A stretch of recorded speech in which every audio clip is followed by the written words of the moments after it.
Hi everyone, every instruction I'm about to share has been verified by the mechanics in the shop I'm at, so relax.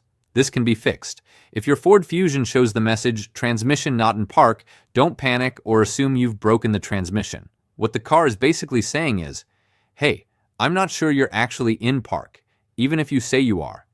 It's the car's way of protecting both you and itself, making sure the parking brake and transmission are properly aligned before letting you turn off the vehicle or exit. Interestingly, many mechanics report that this warning can appear even when the shifter is in park.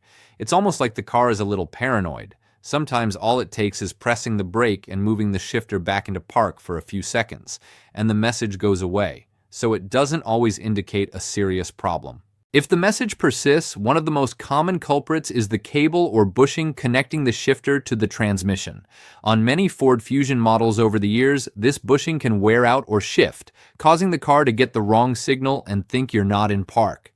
Many mechanics have solved the issue simply by adjusting or replacing that cable or bushing. Another possible reason, mechanics say, is an electronic glitch or a problem with the park neutral position sensor. Sometimes vehicle modules lose communication or get confused, triggering the warning even if everything is physically correct. In these cases, performing a reset by disconnecting the battery for a few minutes or using an OBD2 scanner usually teaches the car that you really are in park. Some mechanics also notice the message appearing after quickly turning off the engine, leaving doors open, or following repairs near the shifter. This happens because the system needs to verify everything is in park before allowing the vehicle to turn off or shift.